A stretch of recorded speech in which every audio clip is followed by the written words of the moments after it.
अस्सलाम वालेकुम। मेरा नाम है अमजद कुल और आप देख रहे हैं मेरा यूट्यूब चैनल अमजद कुल। कैसे हैं आप लोग? उम्मीद है कि सब लोग ठीक ठाक होंगे। अच्छा, आज का जो एपिसोड है हमारा मस्बत सोच या पॉजिटिव थिंकिंग।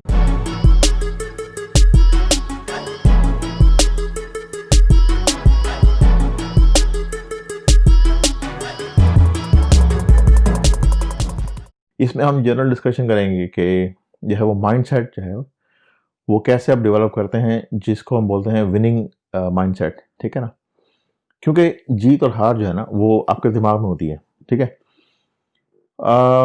कुछ लोग होते हैं वो जब उनको मुश्किल पड़ती है ना तो वो हिम्मत हार देते हैं और इसी वजह से वो जल्दी गिव अप कर जाते हैं, जिसकी वजह से वो उनको कामयाबी नहीं मिल पाती। यानी कि वो बहुत ही ज़िंदगी में मेहनत करते हैं और जब कामयाबी बहुत ही करीब पहुंच चुकी होती है उनके, तो वो क्योंकि उनमें वो सब्र नहीं होता या हिम्मत नहीं होती या बर्दाश्त नहीं होती, तो वो उसको छोड़ देते हैं।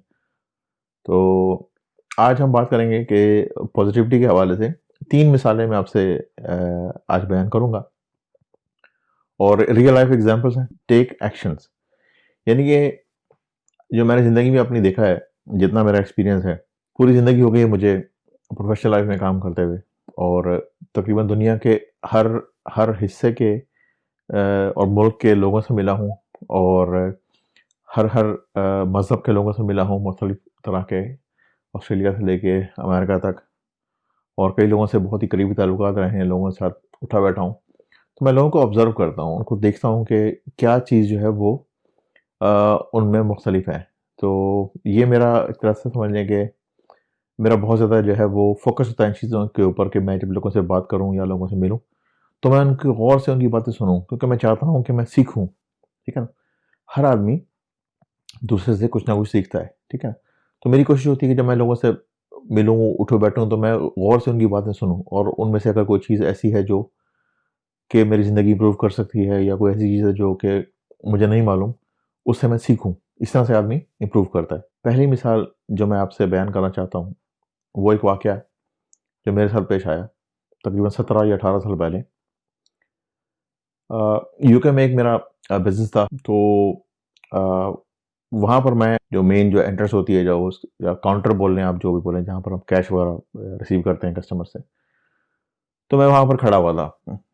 तो अ, मैंने बाहर नज़र दौड़ाई तो मैंने देखा कि एक अधेड़ उम्र का आदमी, एशियन, और बाद में मुझे मालूम हुआ कि वो पाकिस्तानी थे।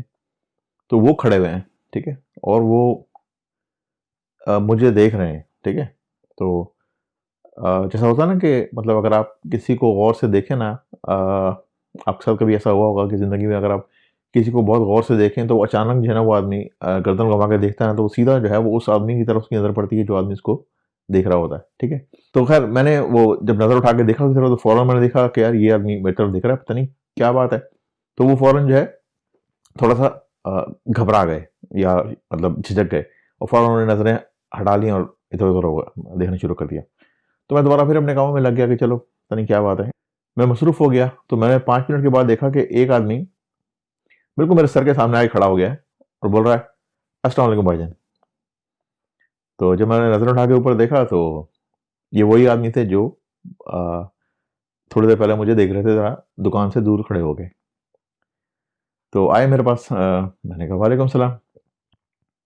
तो झिझकते हुए बोलने लगे, कहने लगे कि अ, सर उर्दू आती है आपको? मैंने कहा जी, जी, आप बोलें, क्या बात है?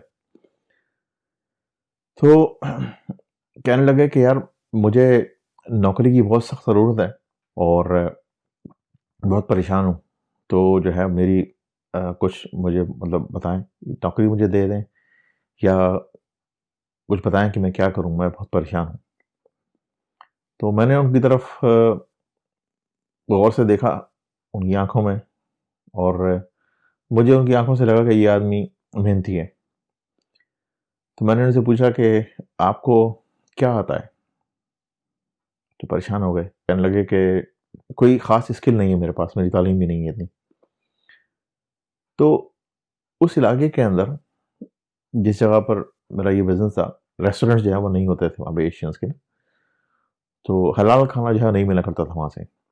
काम तो करते थे काफ़ी एशियंस वहाँ पर उस एरिया के अंदर, लेकिन हलाल खाना नहीं मिलता था, मेजॉरिटी थी वहाँ पर, ज़ाहिर बात है कि वो लोकल पॉपुलेशन थी, ठीक है ना। तो मेरे दिमाग में ख्याल आया एक, मैंने कहा यार देखें, मैंने सोचा कि यार मुझे जब खाना खाना होता है दोपहर के वक्त, तो मुझे बड़ा दूर जाना पड़ता है। एक जगह थी यहाँ पे, अरबियों ने रेस्टोरेंट खोले हुए थे, तो मुझे वहाँ जाना पड़ता है खाना खाने के लिए। तो अगर कोई बंदा दुकानों पर आगे हमें खुद खाना दे के चला जाए तो क्या ज़बरदस्त बात हो जाएगी। तो मैंने उनसे पूछा, मैंने कहा कि आप खाना पका सकते हैं? कहने लगे हाँ जी, खाना तो मुझे बिल्कुल पकाना आता है। तो मैंने कहा अच्छा आप एक काम करें, अगर आप बोलते हैं कि आप मेहनती हैं, और मुझे लगता भी है कि आप मेहनती हैं, और आप वाकई ही विलिंग हैं काम करने के लिए, तो मैं अगर आपको एक काम बोलूँगा, मैं अगर आपको एक टास्क दूँगा, तो क्या आप वो करेंगे? तो कहने लगे बिल्कुल, आप बोलें मुझे क्या काम है, मैं बिल्कुल करूँगा। मुझे तो नौकरी करनी है, मुझे तो रोटी कमानी है।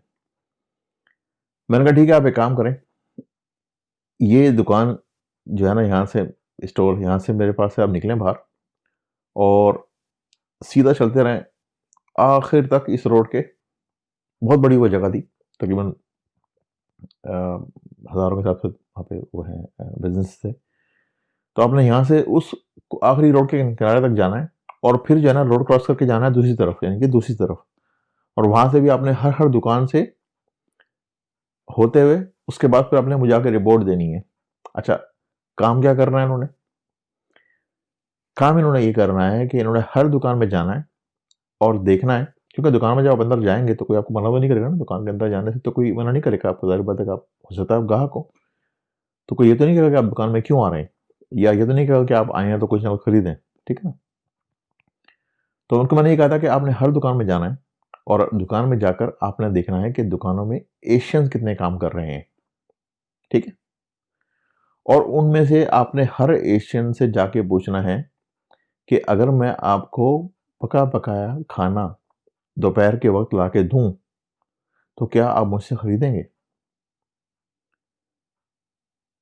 और आपने पैसों का, मैं बताऊँ, पैसे आपने बोलने हैं, मैंने उनको एक फ़िक्स रकम बताई, मैंने कहा आपने इतने पैसे बोलने हैं, क्योंकि मुझे पता था कि उतने पैसों में जो है वो लोग खाना ले लेंगे आसानी से, क्योंकि बाकी जगहों पे खाना महँगा मिलता है, अगर थोड़े से कम में बेचेंगे तो वो आपसे ले लेंगे खाना।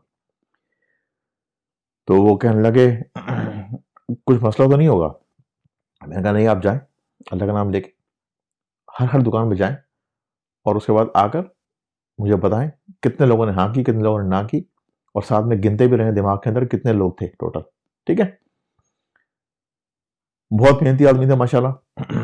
तो वो मुझसे उन्होंने हाथ मिलाया, शुक्रिया अदा किया, कहने लगे ठीक है, मैं आपको 3-4 घंटे में आके बताता हूँ। ठीक है? तकरीबन वो 3 या 4 बजे के करीब मेरे पास वापस आए, बड़े मुस्कुराते हुए। तो मुझसे हाथ मिलाया कि दोबारा फिर कहने लगे, सर, काफ़ी सारे लोगों ने बोला है कि हम खाना ले लेंगे आपसे। मैंने कहा अच्छा मेरी बात सुनें, गौर से मेरी बात सुनें, और अगर इस पे अमल कर सकते हैं, तो आप यूँ समझ लें कि आपका कारोबार जो है वो कल से शुरू हो गया है। कहने लगे कैसे? अब मैंने उनको बताना शुरू किया। मैंने कहा देखें, इस जगह से आपको सस्ती चिकन मिलेगी। चिकन मतलब यानी कि खाना के लिए जो उर्दू में क्या उसको बोलते हैं, मुर्गी का गोश्त जो है वो आपको मिलेगा, सस्ता मिलेगा आपको यहाँ से, और आपने इकट्ठा खरीदना है, ठीक है?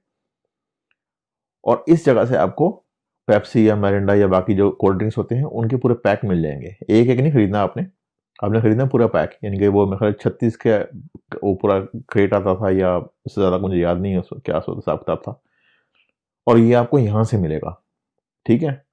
उसके बाद जब खाने को पैक करना है, तो खाने के लिए पैकिंग जो होती है ना डब्बे इसके, ये मिलते हैं डिस्पोजेबल। उस डब्बे को जो है वो फिर आप फेंक सकते हैं, ठीक है? और इसमें प्लास्टिक के जो है वो चम्मच और वो कांटे वगैरह मिल जाते हैं, ठीक है? और प्लास्टिक बैग उसको खाने को डालने के लिए, ठीक है? ये काम आपने इसी जगह से करना है, ऐसे करना है, ठीक है? आपने सुबह 10:30 बजे से 11 बजे के दरमियान जो है वो यहाँ पर पहुँच जाना है। उसके बाद जो है वो आपने हर दुकान पे जाके बोलना है कि सर ये खाना है, आज मैंने पकाया है, बिरयानी लेकर आ जाएँ, आसान डिश है, खाने में भी आसानी है, क्योंकि अगर आप रोटी या नान या वो सालन वगैरह होता है तो उसमें ये होता है कि वो गिरने का खतरा होता है या फिर प्रॉपर तरीके से बैठ के खाना पड़ता है। लेकिन बिरयानी अगर हो तो वो मतलब आप खड़े खड़े भी खा लेते हैं, मतलब इतनी ज़्यादा वो मतलब आपको तैयारी नहीं करनी पड़ती उस खाने के लिए, ठीक है। तो आपने ये काम करना है। तो उन्होंने कहा ठीक है सर, मैं कर सकता हूँ। मैंने कहा आपने उठना जल्दी है सुबह और आपने ये काम करना है, और अल्लाह का नाम लेके कल आप आएँ और फिर मुझे बताएं। अगेन वो माशाल्लाह बहुत मेहनती आदमी थे।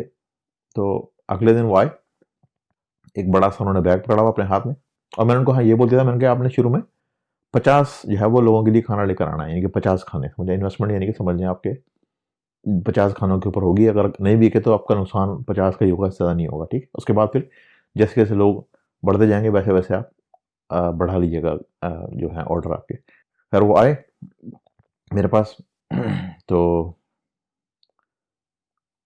सबसे पहले उन्होंने क्या किया कि वो खाना निकाला एक पैकेट और वो सीधा मेरे पास रख दिया। रिस्पेक्टफुली मैंने उनको कहा सर बड़ी मेहरबानी है आपका, शुक्रिया, आपने मतलब नवाजिश है आपकी, आप मुझे इस तरह से खाना पहले मतलब मुझे आप खाना दे रहे हैं, एक भी खाना मुझे ना बेचें आज की तारीख में। आपने ये सारा खाना जो है वो नए कस्टमर को बेचना है, ताकि मैं तो आपको जानता हूँ, आप मुझे कल भी दे सकते हैं, परसों भी दे सकते हैं, कोई मसला नहीं है, लेकिन आपने नए कस्टमर लेकर आना है, ठीक है। आप जाएं और तमाम जगहों पर राउंड कर कराएं और फिर मुझे आके बताएं क्या हुआ। उन्होंने मेरी बात सुनी, समझी, फिर मैंने उनको समझाया था, देखिए आपने किस तरह से बात करनी है। फिर मैंने उनको बताया था कि आपने इसी तरह से इतने पैसे खुले रखने हैं अपने पास, यानी कि अपने छोटा सा बैग रखना है, उस बैग के अंदर जो है वो आपने चेंज रखना है। चेंज मतलब यानी कि जो कॉइन्स वगैरह होते हैं, सिक्के या छोटे नोट जिसको बोलते हैं, ताकि अगर किसी ने खाना खरीदना है आपसे तो आपके हाथ में उसी वक्त जो है वो खुला मौजूद हो, ताकि आप प्रॉब्लम ना हो आपको, ठीक है।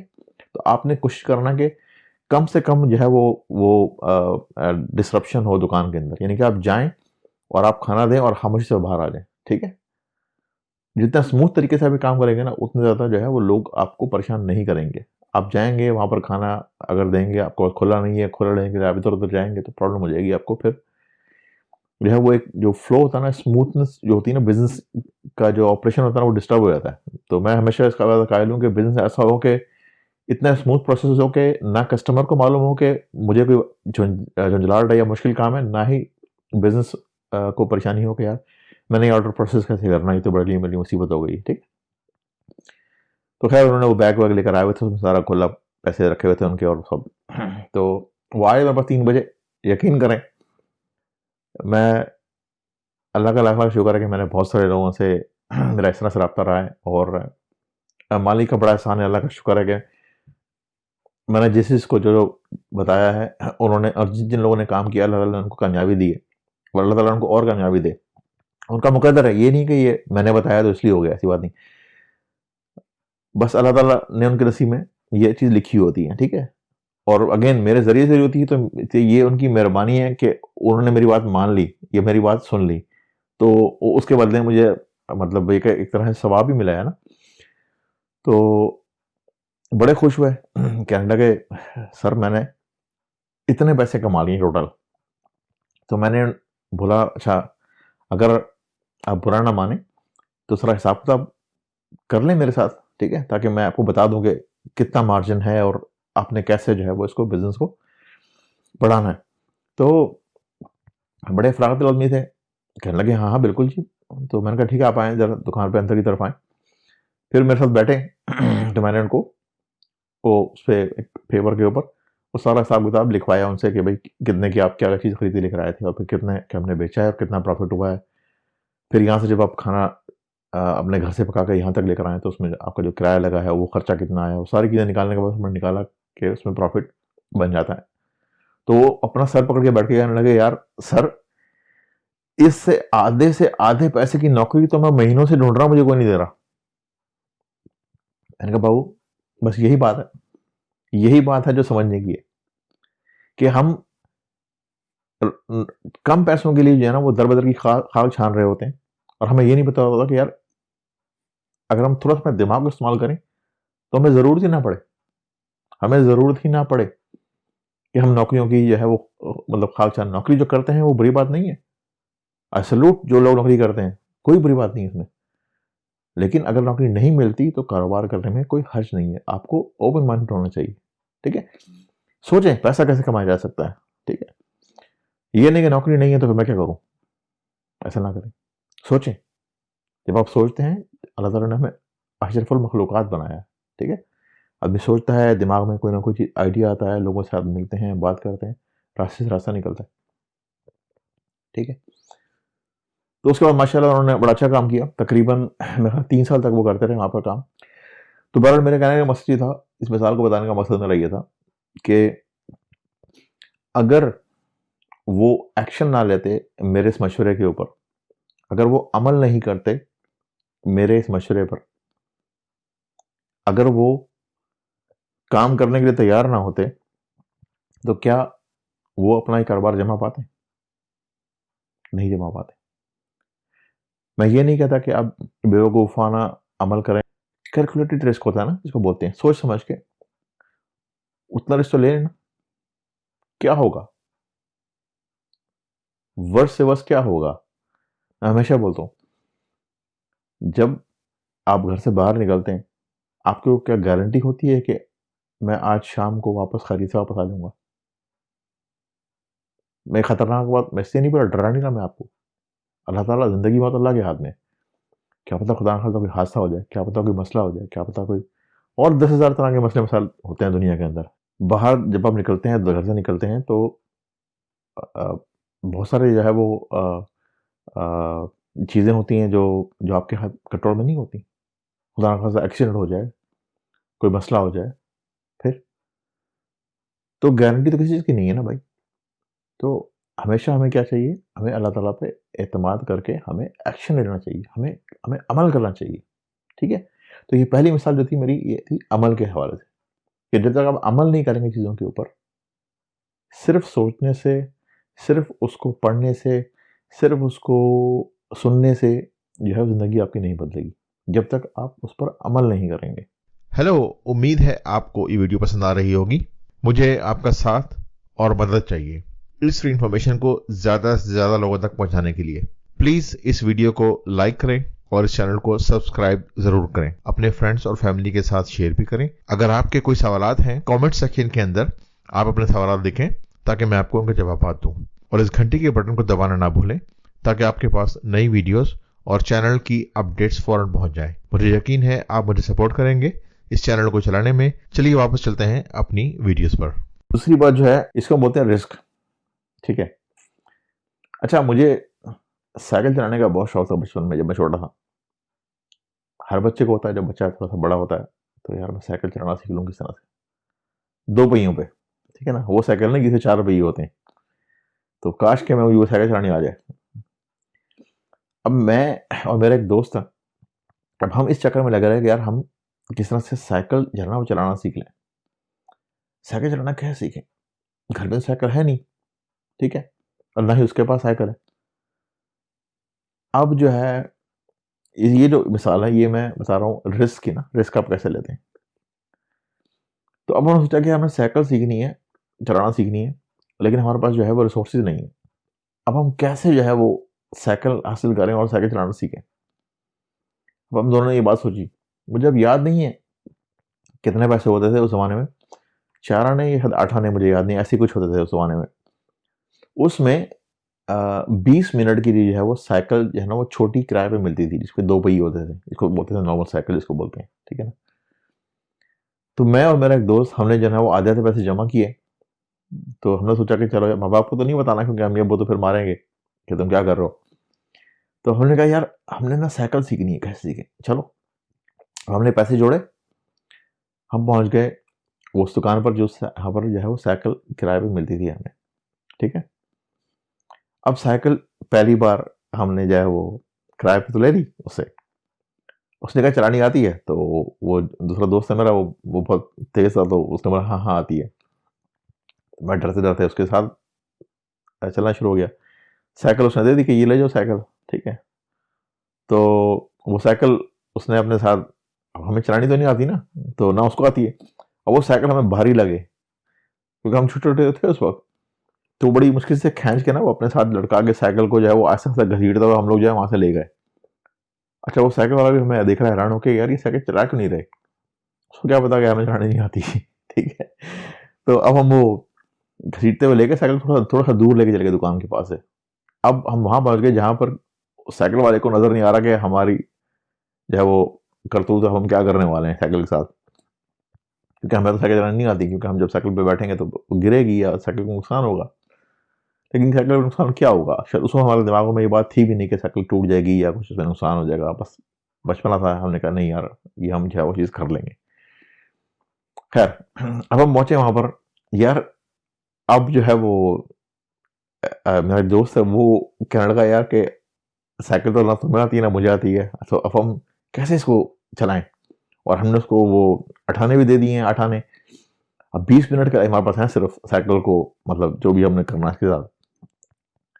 वो बोलता है यार कैंची चला रहे थे, कैंची आपको याद होगा पुराने ज़माने में वो उसको बोलते थे कैंची साइकिल, उसमें मेरे ख्याल है वो फ्रेम के अंदर से जो है ना वो टांग घुसा के ना वो साइकिल चला लिया करते थे।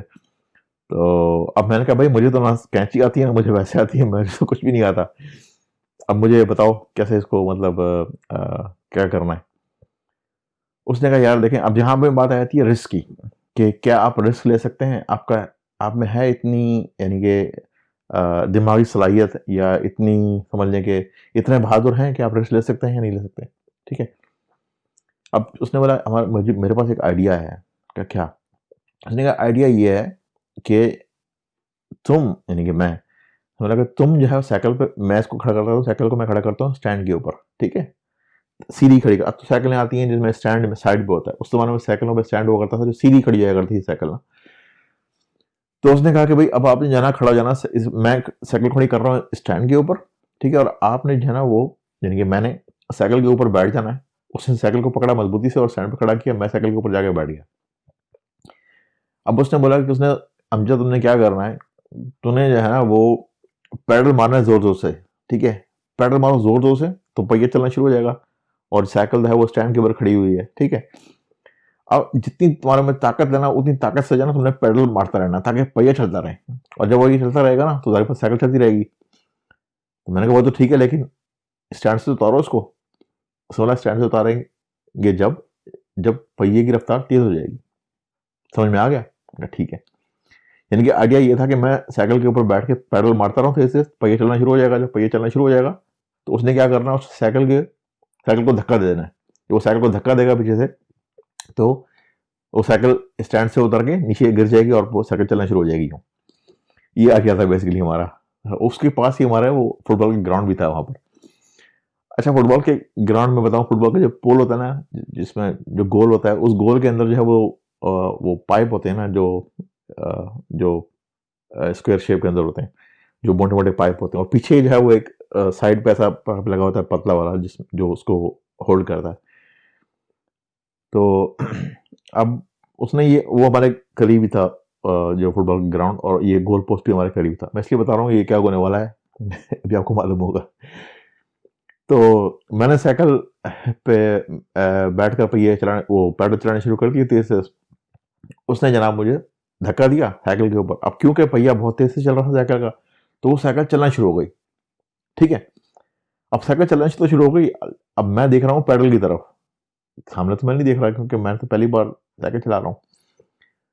तो खैर मैं जोर से पैडल मारने लगा तो वो मुझे मेरे साथ जो ना भागने शुरू हो गया, साइकिल के साथ भागता रहता और मुझे बोलता कि तेज चला तेज चला, तेज पैडल मार। और मैंने तेज से पैडल मारना शुरू कर दिया। हुआ क्या, साइकिल चलना शुरू हो गई। तो मेरा डर थोड़ा सा खत्म हो गया। मैंने कहा हाँ यार ये तो साइकिल चल रही है, बिल्कुल साइकिल चल रही है और मैं गिरा भी नहीं। अब जो है वो मेरे दोस्त जो साथ में रहता वो मुझे कह रहा है कि साइकिल मोड़। अच्छा साइकिल मोड़ मतलब यानी कि वो ये कह रहा था कि सामने फुटबॉल का जो गोल पोस्ट है तुम उसमें जा रहे हो, साइकिल को मोड़ो। अब साइकिल तो मुझे मोड़नी आती नहीं, मैं तो पहली बार साइकिल चला रहा हूँ। अब मैं कैसे मोड़ूं, मेरा हाथ ऐसे यानी कि सीधे हो गए मेरे हाथ, यानी कि जैसे होते हैं ना जम जाते हैं, वो मुझसे ना इधर हो रहे ना उधर हो रहे हैं, लेकिन मैं पैडल मारे जा रहा हूँ। खैर वो मुझे बोले जा रहा है कि मोड़ मोड़ साइकिल मोड़, और मैं बस वो मुझे नहीं समझ में आ रहा कि मैं कैसे मोड़ूं। और मैंने क्या किया, सीधा जो है वो साइकिल का जो फ्रंट व्हील है ना वो मुझे याद है वो गोल पोस्ट के जो साइड पे जो लगा होता है ना पोस्ट, उस पोस्ट के बिल्कुल निशाने में सीधा टायर जाके उस पे जाके मारा। और गिर गए हम लोग।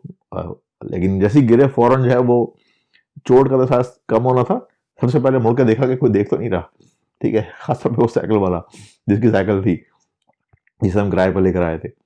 तो खैर वो मतलब थोड़ा सा हमारा हौसला हो गया कि हाँ यार, अब जो है ना साइकिल हम चला सकते हैं, अब मुझे मोड़नी नहीं आती, अपने सीखना है मोड़ना कैसे साइकिल को।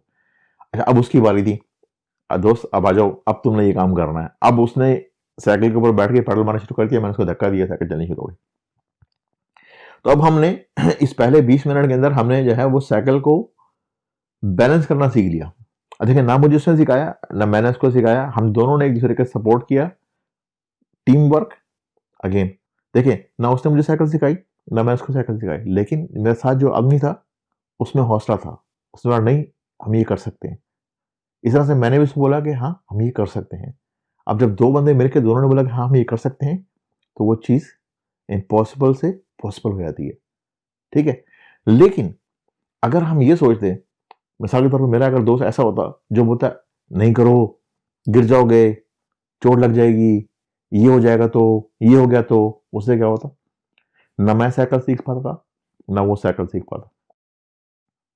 तो ये एक मिसाल होती है। अब क्या है, इसमें दो चीज़ें आ जाती हैं। एक चीज़ ये आती है कि जब आप जिस तरह के लोग आपके साथ होते हैं ना, जिस तरह की सोसाइटी सोसाइटी तो खैर नहीं, जिस तरह की आपकी जो है वो सर्कल होता है ना, सोशल सर्कल जिसको बोलते हैं, जो आपके दोस्त अहबाब होते हैं, आप उसी तरह के हो जाते हैं। यानी कि अगर आपके दोस्त अहबाब ऐसे हों जो वाकई चांस लेना जानते हो, रिस्क लेना जानते हो, पॉजिटिव हों, चीज़ों को यानी कि एक्शन टेकर्स हों, तो आप भी वैसे हो जाते हैं। लेकिन आपके दोस्त नेगेटिव होंगे ना, यार नहीं यार ये तो हो नहीं सकता, ये तो बेकार है, ये तो सब बकवास है, ये तो यूं है, तो वो आपको भी तो नीचे खींच के नीचे लेकर आ जाएंगे। तो इसलिए बताऊँ, ये बड़ी ज़रूरी चीज़ है कि आपकी जो सोसाइटी, आपके आसपास के जो लोग हैं ना, उनका इंतखाब आप जो है ना सोच समझ के करें। और अगर आपके आसपास गलत लोग हैं, नेगेटिव लोग हैं, तो आप उनको चेंज करें। ये आपका हक है, अपनी ज़िंदगी को ख़राब ना करें दूसरों की वजह से, ठीक है। अब इसमें जो एलिमेंट है वो क्या है, रिस्क फैक्टर है। मैंने और मेरे दोस्त ने रिस्क लिया। अब क्योंकि हमने रिस्क लिया, तो हम इस काबिल हुए कि हम पहली बार में साइकिल को थोड़ा-सा चला पाए। बेशक कुछ मीटर चला पाए, लेकिन हमारे में एक हिम्मत आ गई, हाँ, हम चला सकते हैं। फिर हमने क्या किया, फिर हम यही करते रहते, हर हफ्ते पैसे जमा करते और हम ले आते साइकिल को। और फिर हमने सोचा कि यार, अब पहली बार तो जब हम साइकिल जहाँ से हमने शुरू की थी स्टैंड पे खड़ी करके, तो वो गोल पोस्ट के करीब थी, तो सीधी गोल पोस्ट में घुस जाया करती थी, हमसे मुड़ती नहीं थी। तो अब हमने सोचा कि यार ऐसा करेंगे कि अब जो है ना, हम इसको ग्राउंड के बीच में जाके जो है ना धक्का मारेंगे साइकिल को, ताकि जो है वो आस-पास कोई चीज़ ना हो, ताकि हम उसको फिर हम जो है वो चलाते रहेंगे और फिर ऐसे-ऐसे हम कंट्रोल कर लेंगे कि भाई कैसे साइकिल को मोड़ते हैं। तो खैर किस्सा मुख्तसर, हमने ये काम करते रहे कोई हर 3 हफ्ते 4 हफ्ते। उसके बाद फिर आहिस्ता-आहिस्ता जो है वो हमारे जो है वो ठीक हो गया। हमारा जो है ना कंट्रोल अच्छा हो गया साइकिल के ऊपर, हमने साइकिल चलानी सीख ली। उसके बाद जो मैं और मेरा दोस्त जो है वो हम अपनी इंडिविजुअल साइकिलें किराए पे लेते हैं। मतलब यानी कि एक साइकिल वो किराए पे लेता, एक साइकिल मैं किराए पे लेता। दोनों 2 साइकिलें लेते किराए पे। फिर हम दोनों जो है ना साइकिल चलाते बड़े शौक से, जो है ना। बाद में फिर ज़ाहिर बात है कि वो साइकिल उस ज़माने में आया करती थी, वो साइकिल चेंज होनी शुरू हो गई थी, तो वो कुछ साइकिलों के ऊपर जो है वो चेन के ऊपर कवर नहीं होता था, तो उसमें वो डाल देते थे ग्रीस या ऑयल। तो वो फिर हमारे जो है वो 500 रुपये लग जाया करता था, तो फिर घर जाते थे तो फिर मार पड़ती थी। अम्मी-अब्बू बोलते थे कि भई, उनको मालूम हो जाता था कि बेसिकली कि ये किराए की साइकिल चलाई है इसने या क्या। तो लेकिन अगेन ये बात क्या है, जो मेरा की मैसेज है इसमें, वो क्या है, वो ये है कि रिस्क लेना सीखें। Calculated risk. अगर आप रिस्क नहीं लेते ना, तो आप ज़िंदगी में कभी भी कुछ भी नहीं कर पाएँगे। कभी भी कुछ नहीं कर पाएँगे। अब हम आ जाते हैं एग्ज़ाम्पल नंबर 3 के ऊपर। ये बड़ी ही इम्पोर्टेंट एग्ज़ाम्पल है। इसको हम बोलते हैं ट्रस्ट। ट्रस्ट किसके ऊपर? पहली बात, मुसलमान होने के नाते ट्रस्ट किस पर? अल्लाह ताला पर। क्यों? उसने पैदा किया है। उसने पैदा किया है, वही रिस्क देगा। उसका वादा है। तो डर किस बात का? अल्लाह ताला ने हमारा रिस्क लिखा है। लेकिन जो शर्त लगाई है वो ये कि हमें कोशिश करनी है। हमें काम ज़रूर करना है। घर बैठ के नहीं मिलेगा। पैगंबरों ने काम किया है, नहीं काम किया पैगंबरों ने, तो हम कौन लोग हैं? तो अगर आप ये सोच के बैठ जाएँ कि भाई क्यों मैं घर के अंदर हूँ, मेरी नौकरी जो है कोई मेरे लिए लेकर आए, यानी कि मेरे घर पर मेरे जो है वो कोई नॉक करे दरवाजा और मुझे बोले कि सर जी आप आ जाएं, ये आपकी नौकरी है। ऐसे तो नहीं होगा, आपको खुद कोशिश करनी पड़ेगी। वो एक दरिया के किनारे जो है वो एक क्या उसको बोलते हैं, गडरिया बोलते हैं खैर उर्दू में उसको, वो जो भेड़ बकरियां चराता है, वो रहा करता था। उसका घर जो है वो दरिया के दूसरी तरफ था, लेकिन उसको बकरियां चराने के लिए जो है वो दरिया पार करना पड़ता था। तो वो जो दरिया के पास जो एक छोटा सा पुल था वो बहुत दूर था उसके घर से, तो उसको बड़ा लंबा चक्कर लगा के उस पुल के ऊपर से होकर फिर उसको घूम के वापस आना पड़ता था बकरियां चराने के लिए, और फिर वो इस तरह से वापस आना पड़ता था उसको। तो बड़ा लंबा रास्ता हो जाया करता था। तो जाहिर बात है कि वो मतलब और कोई रास्ता नहीं था उसके पास। एक दिन वो मस्जिद में नमाज पढ़ने के लिए गया, तो वहां पर उसने इमाम मस्जिद को ये कहते हुए सुना कि अगर आप अल्लाह का नाम लेकर दरिया से भी रास्ता मांगे तो दरिया भी आपको रास्ता दे देगा। अच्छा, उसका इस बात पर इतना ईमान हो गया, उसने कहा कि यार अगर तो वाकई ये बात है, मैं अल्लाह का नाम लूं और दरिया मुझे रास्ता दे दे, तो मेरा तो मसला ही हल हो गया। तो उसने क्या किया कि उसने सोचा कि आज मैं ये काम करता हूं कि मैं अल्लाह का नाम लेके दरिया से रास्ता मांगता हूं और मैं दरिया के ऊपर से गुजर जाता हूं अपने जानवरों के साथ। तो उसने ऐसा ही अमल किया अगेन, क्योंकि उसका ट्रस्ट था अल्लाह पे, एतबार था। सही है, हम लोग बोलते तो बहुत हैं अल्लाह मालिक है, अल्लाह पे बहुत एतबार है, लेकिन डीप डाउन अपने दिल के अंदर झांके तो हमें एतबार किसी और चीज़ों के ऊपर है। हमें एतबार पैसे के ऊपर है, हमें एतबार अपनी जायदादों के ऊपर है, हमें एतबार शायद अपनी ताकत के ऊपर है, हमें एतबार शायद अपने इल्म के ऊपर है, हमें एतबार शायद अपने अपने जो कनेक्शन होते हैं उन पर है, बैंक बैलेंस के ऊपर है, क्रेडिट कार्ड्स के ऊपर है, ठीक है ना, इंश्योरेंस के ऊपर है, प्रॉपर्टीज के ऊपर है। अल्लाह पे एतबार नहीं, डीप डाउन अगर आप समझे इस बात को। तो उसने अल्लाह का नाम लिया और दरिया से रास्ता मांगा और दरिया ने रास्ता दे दिया, तो वो क्रॉस कर लिया उसने पुल। ऐसे ही उसने शाम को जब वापस जाना था तो उसने ऐसे ही अल्लाह का नाम लिया और वो क्रॉस करके चला गया। तो उसने ये रूटीन बना ली, अब वो रोजाना यही काम करता, उसकी जिंदगी आसान हो गई, जबरदस्त। एक दिन वो वापस जा रहा था अपने घर की तरफ, तो उसको इमाम मस्जिद मिले जिन्होंने ये बात कही थी कि आपको अल्लाह ताला का नाम लेकर अगर आप दरिया से रास्ता मांगे तो आपको रास्ता दरिया भी दे देता है। तो वो भी साथ हो लिए उनके, चलें जी। तो वो जब दरिया के पास पहुंचे तो मौलवी साहब परेशान होकर कहने लगे कि ये क्या कर रहे हो भाई, पुल तो वहां पर है। तो उसने कहा कि मौलाना साहब आपने कहा था कि अगर आपको यकीन हो अल्लाह ताला पर और आप अल्लाह ताला का नाम लेकर दरिया से रास्ता मांगे तो दरिया रास्ता दे देता है।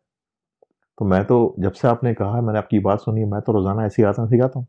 तो यहाँ पर जो बात आई थी है एतमाद की, ट्रस्ट। ट्रस्ट आपका है या नहीं, आपकी अपने आपका जो है ना, आपकी स्किल के ऊपर ट्रस्ट होना चाहिए। आपको पता होना चाहिए कि जो मैं कर रहा हूँ ना ये मैं कर सकता हूँ, या जो स्किल मेरे पास है ना इसकी ये वैल्यू है। आपको अपनी स्किल का और अपनी वर्थ का पता होना चाहिए। बहुत सारे लोग होते हैं जिनको अपनी वर्थ का नहीं पता होता, और जब आपको अपनी वर्थ का नहीं पता होता, जब आप तो आप क्या करते हैं, आप बहुत ज़्यादा पैसे मांगते हैं। जब आपकी नौकरी का चांस बनता है तो उसमें आपकी नौकरी नहीं होती, या आप बहुत कम मांगते हैं। तो ये बहुत ज़रूरी है जब आपको आपकी वर्थ का पता हो और आपको अपने ऊपर इतना एतमाद हो अपनी स्किल के ऊपर। देखिए जो चीज़ आपको आती है सिर्फ उसी पर एतबार नहीं होना चाहिए, आपको इतना भी एतबार होना चाहिए अपने ऊपर कि अगर कोई चीज़ चेंज होती है, अगर कोई नई चीज़ आती है तो हाँ मैं उसको एक्सप्लोर कर लूँगा, हाँ मैं उसको सीख लूँगा, हाँ मैं उसको जो है वो कॉन्कर जो है वो कर लूँगा। ये बहुत ज़रूरी चीज़ें होती हैं। बहुत सारे लोग जो हैं वो जो जो खास तौर पर मैं जब देखता हूँ यंग जनरेशन के अंदर, उनमें कॉन्फिडेंस नहीं है और जो है वो घबरा जल्दी जाते हैं। अब क्या वजह है? क्योंकि वो वहाँ पर जो है, एक तो हमारा सोसाइटी हमारी इस तरह की कि लड़के जॉब भी कर रहे होते हैं पाकिस्तान में, तो वो जो बिग बॉसेस होते हैं वो लोगों को दबा के रखते हैं, जो कि बड़ा ही मतलब एक गलत तरह की जो है मैनेजमेंट होती है। यहाँ पर ऐसा नहीं होता। यहाँ पर मैनेजर्स या असिस्टेंट्स होते हैं वो बिल्कुल एक तरह से एक टीम होती है। वो ऐसा नहीं होता कि मैं बॉस हूँ और सारे मेरे जो है वो खिदमतगार हैं, मेरे मुलाजिम। ऐसा नहीं होता, सब मिलके काम कर रहे होते हैं। तो बात कहीं और निकल गई। तो ये बात आई थी ट्रस्ट की। तो आज जो मुझे बात करनी थी पॉजिटिविटी के हवाले से, 3 चीजें जो है वो बहुत जरूरी है। नंबर 1 जो है वो एक्शंस। जो आप सोचें या जो आप सुने, नया नॉलेज आपको मिले, तो आप उस पर अमल करें। अमल किए बगैर आपकी जिंदगी चेंज नहीं होगी। नंबर 2, आप में रिस्क लेने की सलाहियत होनी चाहिए, यानी कि आप खतरा मोल ले सकते हो। अगर आप हमेशा जिंदगी में सेफ खेलेंगे ना, तो आप कुछ कर नहीं सकेंगे। रिस्क हर चीज के अंदर। और नंबर 3 चीज जो है वो क्या होती है? वो एतबार, ट्रस्ट। एज ए मुस्लिम, अल्लाह की ज़ात पर, अपने आप पर, अपने टैलेंट पर मेहनत आप करें। जितनी मेहनत हो सकता है आप करें। नतीजा अल्लाह ताला पे छोड़ दें। जिंदगी में जो है ऊंच नीच आती रहती है। जिंदगी कभी ऐसे नहीं होती। कभी अच्छा टाइम आता है, कभी बुरा टाइम आता है, कभी अच्छा टाइम आता है, कभी बुरा। ऐसी दिल की धड़कन होती है ना, ऊपर नीचे ऊपर नीचे। ठीक है। अगर जिंदगी ऐसी हो ना एक लाइन में सीधी, तो ये बहुत बोरिंग है। और मेडिकल टर्म में जब आपकी दिल की धड़कन ऐसी हो जाए ना सीधी, इसका मतलब यू डेड। तो उम्मीद है आज की जो हमने डिस्कशन की है इससे आपको थोड़ा हौसला मिला होगा। अपना ख्याल रखें। इंशाल्लाह आपसे मुलाकात होती है दोबारा किसी और एपिसोड में। ठीक है। खुदा हाफिज।